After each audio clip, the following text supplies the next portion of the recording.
guest is Harvey Wasserman, who is a leading national advocate, international advocate for no nukes. He does not believe in even using nuclear energy for peaceful means. Welcome back, Harvey. Good to be back with you, Gary. Thanks so much. It's just a series of lies, an unending series of lies that have brought us nuclear power, and they're continuing to lie. The one thing we know for sure about what's happening at Fukushima is it's worse than they say it is, and it appears to be getting even worse by the day. So, I'm very, very concerned. We appear to have, as best we can tell, at least one, maybe two, maybe three large reactors on the brink of major radiation releases, and those radiation releases will come here to the United States and go all over the world.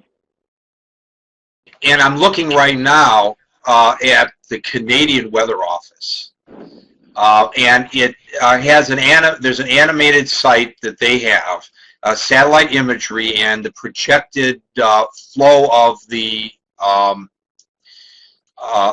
weather system on a trade route that it predictably follows from Japan to North America. I guess it would be dependent upon how much radiation is ultimately released or leaked, Harvey Wasserman, but what danger is there to people this far away from the actual event? There's a lot of danger. I mean, first of all, there are American reactors that this could happen at. There are 4 reactors on the California coast that are very, very susceptible to large earthquake damage. The Indian Point reactor north of, there's 2 reactors there north of New York City, the Seabrook plant in New Hampshire, and then there's it has an earthquake fault near it, and then there's the biggest, possibly the deadliest earthquake fault in America is the New Madrid fault, which goes up the Mississippi River, and actually delivered a earthquake, a seismic shock to the Perry nuclear plant that did significant damage back in 1986. So, this is not as remote as people would like to think just because it's in Japan. Let's go to Don in Chicago. A lot of people here wanting to talk to you. Harvey, Don, welcome to News Talk Online on the Paltalk News Network. Thank you, Gary. Harvey, I've had a chance to review some of your writing, and I find it rather troubling.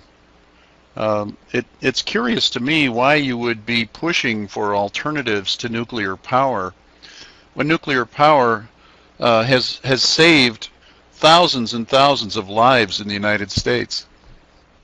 Your efforts have resulted in more coal being burned to generate electricity in the United States. Significantly more coal. And as a result, the air pollution from that coal has released tremendous amounts of radioactive material into the atmosphere. And it's caused cancers around this country. You cannot deny that, sir. Or 4 reactors on the brink of releasing gargantuan quantities of radiation. There is no indication whatsoever that the containment buildings of these plants will be breached. You're speculating at best, sir. No, I'm not speculating. He's not the only one who's speculating. There's no question about the amount of radioactivity that's released by coal-fired power plants. It's a matter of record. You're defending a technology that is a technology. A technology that has a remarkable safety record in the United States. Yes, I am. I can't believe in the middle of this object lesson, in the failure of this technology, that someone would waste our time. Actually, the technology has not failed. It has performed as expected. I mean, God forbid any of these pressure vessels could be breached. But I want to tell you another thing. Just because we've had one 9.0 earthquake doesn't mean we won't have another one. And what's been proven here is that the Japanese, who are as good at nuclear technology as anybody in the world, can't cope with a 9.0 Richter scale earthquake. And we have had... Actually, it wasn't the earthquake that caused the problem, and the fact that the vessels are intact and the containment vessels are intact is a testament to the quality of their work. On the coast, all of them are in earthquake zones, and all of them are susceptible to tsunamis. What happened at Fukushima could happen again. Not in the United tomorrow. States. It could also happen at Diablo Canyon and at San Luis and at. Why could it not happen in the United States? Why could it not happen in the United States? So, We have 104 plants in the United States. They're not all susceptible to in tsunamis. favor of a dead That's for technology. sure. Well, I don't know that you could say definitively, Don, that it could not happen in the United States. And from my reading of it, the plants here have not been built to the same rigorous standards as have the plants in Japan. Now, the caller was saying when the two of you were having your little tete-a-tete, Harvey Wasserman, that it was not the earthquake that got the plants, it was the tsunami. Is that actually true? It's both of them. The earthquake did tremendous damage. Imagine yourself standing in a. You've seen the film. Everybody's seen the film of what happened to the offices there.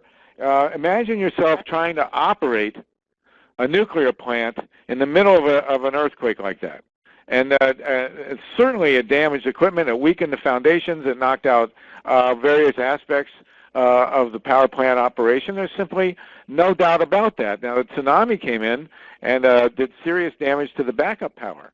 And my understanding of, well, one account has it that the water poured into the areas where there are electrical connections and made it impossible to hook up the backup power.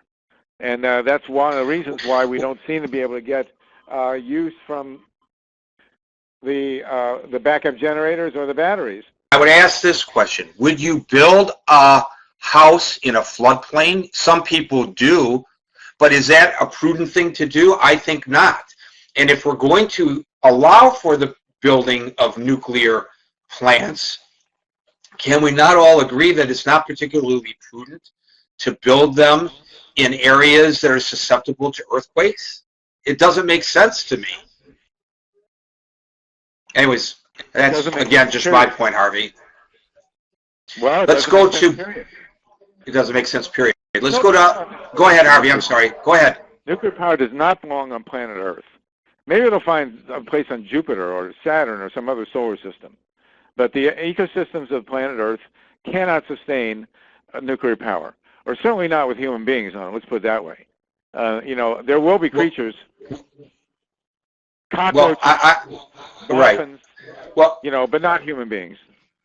Well, I actually reported yesterday on a plant whose location I will not publicly state for obvious reasons, where the fuel rods are expended fuel rods because they can't find a place to ship them, are stored above ground in Quonset huts that are not protected. I mean, I'm sure there's an alarm system, but there's no obvious protection.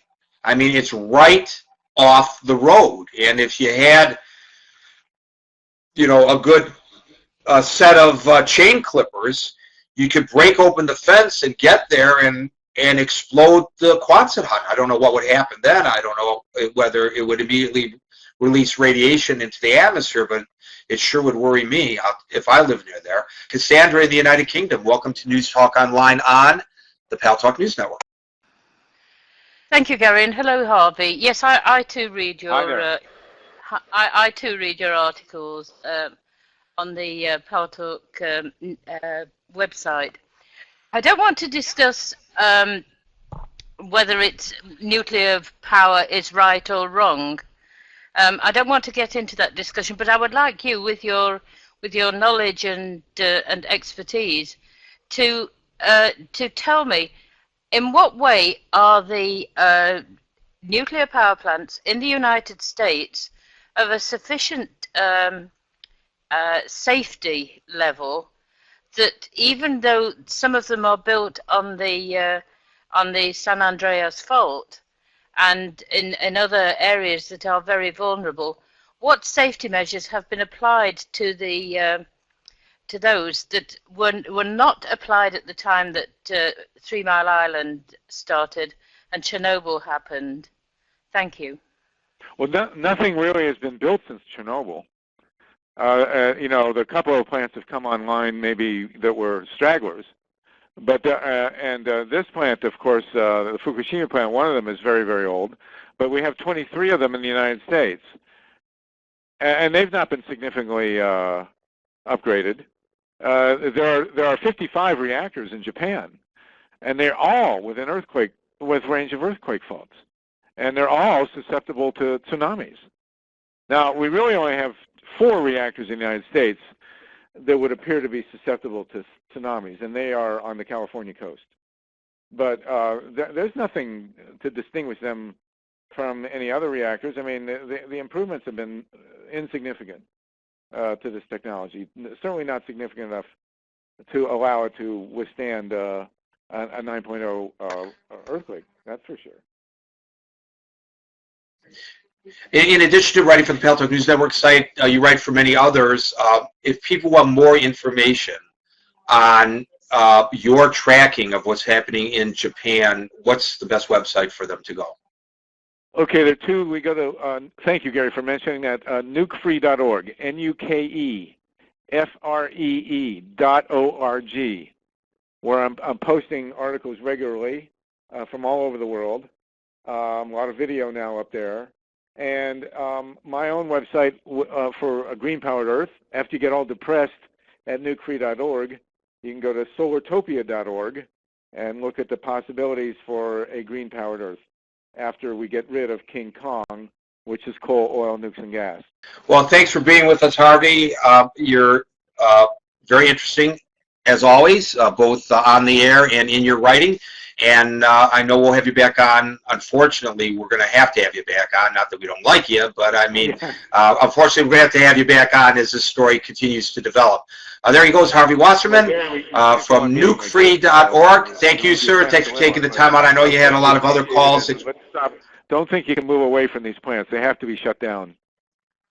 Let's go with Ralph in Canada as our first caller. Ralph, welcome to News Talk Online on the Paltalk News Network. How are you? I'm pretty good, thanks, Gary. And, you know, I've been involved with some fairly large projects that have to do with environmental stuff, and in some heavy safety meetings where, you know, people have been killed and things like that, you know, and there for the investigations and whatnot, and even when the government comes in and has a look. And the thing that you have to remember about these kinds of things, whether they're nuclear plants, oil rigs, industrial pollution equipment, or as far back as the Titanic, they're man-made, and Murphy's Law applies. And if something can go wrong, eventually it will. And then you throw in, you know, tossing the dice with Mother Nature, and who knows what can happen. So, you know, all this stuff gets made to look wonderful on paper, that like nothing can go wrong, it's safe, we're not, they're already saying, you know, United States isn't like Japan. You know what I mean? So those worries aren't there. So, but you can put what you want on paper, but I'm telling you, it's all man-made, it's all man-engineered, it's all man-maintained, and there's the human error element, and throw Mother Nature in there, and you do the math and decide if you like the odds. That's it for me.